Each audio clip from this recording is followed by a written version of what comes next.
മൂന്നാം മണിക്കൂർ.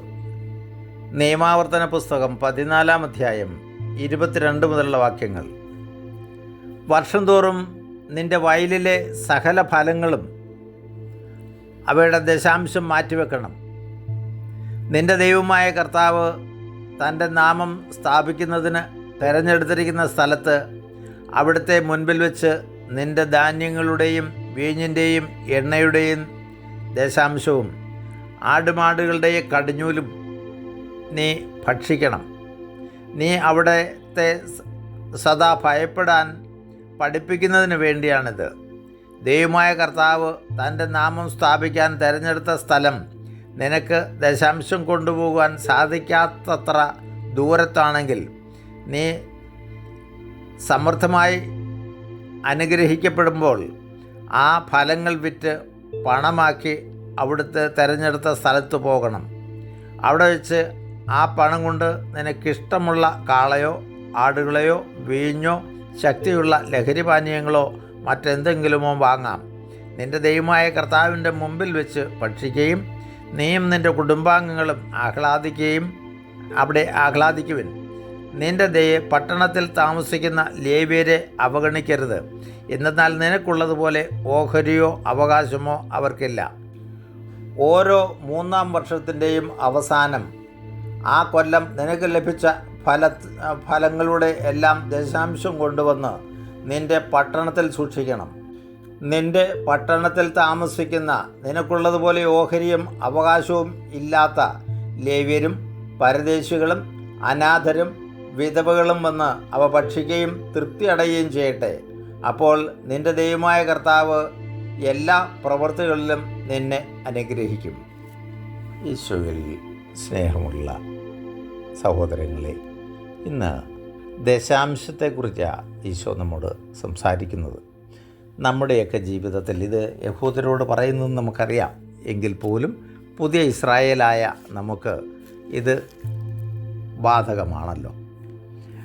നമ്മുടെയൊക്കെ ദശാംശങ്ങൾ നമ്മൾ ദൈവത്തിൻ്റെ സന്നിധിയിൽ കൊടുക്കാറുണ്ടോ എന്ന് ഒരാത്മശോധന ചെയ്യാൻ ദൈവം നമ്മെ സഹായിക്കട്ടെ.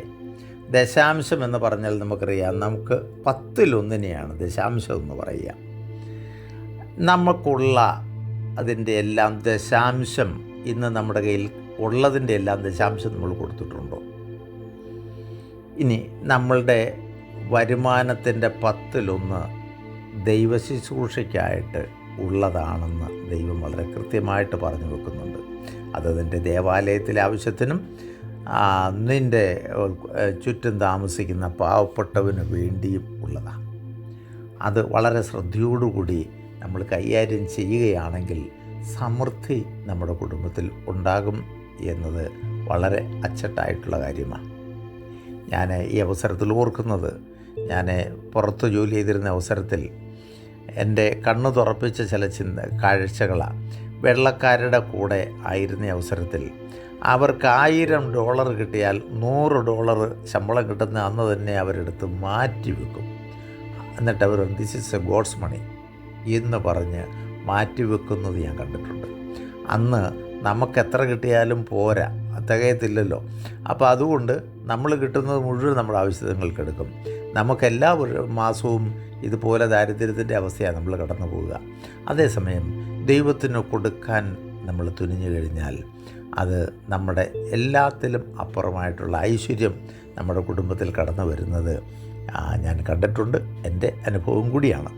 പ്രിയമുള്ളവരെ, ഇവിടെ നമ്മൾ ദശാംശം കൊടുത്തു ശീലിക്കണം.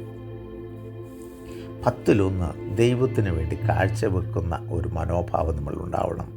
അത് പണ്ടൊക്കെ നമുക്കറിയാം, നമ്മുടെയൊക്കെ വീടുകളിലെ ദശാംശം 10 വിളവിൻ്റെയൊക്കെ ആദ്യ ഫലം ദൈവത്തിന് കൊടുക്കും. കുട്ടനാട്ടുകാരാണെങ്കിൽ ആദ്യം കൊയ്യുന്ന കറ്റ, നല്ലൊരു കറ്റ കൊയ്തെടുത്തിട്ട് അത് ദൈവത്തിൻ്റെ മാറ്റിവെക്കും. ആദ്യം അളക്കുന്ന നെല്ലിലെ ഒരു പറ നെല്ല് കൂമ്പാരമെടുത്ത് അത് ദൈവത്തിന് മാറ്റിവെക്കും. അങ്ങനെ നമ്മുടെ ഒരു കന്നുകാലി പ്രസവിച്ചാൽ അതിൻ്റെ കടിഞ്ഞൂൽ കുഞ്ഞുങ്ങളെ ഇത് പള്ളിക്കുള്ളതാണ്.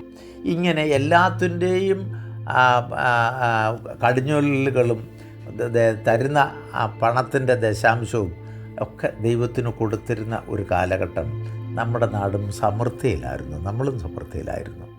ഇന്ന് പലപ്പോഴും ഒരു പക്ഷേ എങ്കിലും നമ്മളൊക്കെ പ്രദേശത്തൊക്കെ പോയി പിള്ളേരൊക്കെ വന്ന് കാശൊക്കെ ഉണ്ടെങ്കിലും നമ്മൾ സമാധാനത്തോടും സന്തോഷത്തോടും ആസ്വദിക്കുന്നുണ്ടോ? അത് നമ്മുടെ അനുഗ്രഹത്തിന് കാരണമായി തീരുന്നുണ്ടോ? ഇതൊക്കെ നമ്മൾ ശ്രദ്ധിക്കേണ്ടതാണ്. ദശാംശം ഇതിനകത്തെല്ലാം വലിയ പങ്ക് വഹിക്കുന്നതാണ്. ഉള്ളതിൻ്റെ 10 തമ്പുരാൻ്റെ വേലയ്ക്കായിട്ടോ സുവിശേഷ വേലയ്ക്കായിട്ടോ അല്ലെങ്കിൽ പാവപ്പെട്ടവൻ്റെ ആവശ്യത്തിനായിട്ടോ വിനിയോഗിക്കുന്ന ഒരു സംസ്കാരം വളർത്തിയെടുക്കാൻ നമ്മളെല്ലാവരും ശ്രദ്ധിക്കണം. ഇത് നമ്മുടെ കുഞ്ഞുങ്ങൾക്കൊരു പാഠം കൂടിയാണ്. മറ്റുള്ള മനുഷ്യരിൽ നിന്ന് വേറിട്ട് നിൽക്കുന്ന ചില പ്രത്യേകതകൾ നമ്മുടെ ജീവിതത്തിൽ ഉണ്ടാവണം. അതാണ് വേർപാടിൻ്റെ ജീവിതത്തിലെ ഒരു പ്രകടമായ വശം. അതുപോലെ തന്നെ മറ്റൊന്ന്, 24 മണിക്കൂറിൻ്റെ ദശാംശവും ദൈവത്തിന് അവകാശപ്പെട്ടതാണ്. ദൈവവേലയ്ക്കായിട്ട് നമ്മുടെ വീട് വിസിറ്റുകൾ, നമ്മുടെയൊക്കെ സ്വന്തക്കാരും ബന്ധക്കാരും ഒക്കെ അടുത്തൊക്കെ ഒന്ന് പോവുക, അവരോടൊക്കെ ഒന്ന് ദൈവവചനത്തെക്കുറിച്ച് പറയുക, അവരുടെ വീട്ടിൽ ചെന്ന് അവരുടെ പ്രയാസങ്ങളും അല്ലെങ്കിൽ സന്തോഷത്തിലും ഒക്കെ പങ്കുചേർന്ന് ഒന്ന് പ്രാർത്ഥിച്ചൊക്കെ കടന്നു പോരുക. അതൊക്കെ ഈ ദശാംശം നമ്മൾ മാറ്റിവെക്കുന്നത് ഇന്ന് തുല്യമാണ്. അതുപോലെ തന്നെ നമ്മളുടെ പ്രിയപ്പെട്ടവർ വേദനിക്കുന്നുണ്ടെങ്കിൽ കൈ അയച്ചു കൊടുക്കാൻ നമുക്ക് പറ്റണം. ഇതൊക്കെ നമ്മൾക്ക് അനുഗ്രഹത്തിന് കാരണമാണ്. അതിനാൽ പ്രിയമുള്ളവരെ, നമ്മുടെ പണത്തിൻ്റെ ദശാംശം, സമയത്തിൻ്റെ ദശാംശം, വിളവുകളുടെ ആദ്യ ഫലങ്ങൾ, ഇതെല്ലാം ദൈവത്തിന് കൊടുക്കാനും പാവപ്പെട്ടവർക്ക് കൊടുക്കാനും ഉള്ള കൃപ ദൈവം നമുക്ക് തരട്ടെ. പിതാവിൻ്റെയും പുത്രൻ്റെയും പരിശുദ്ധാത്മാവിൻ്റെയും നാമത്തിൽ ആമേൻ.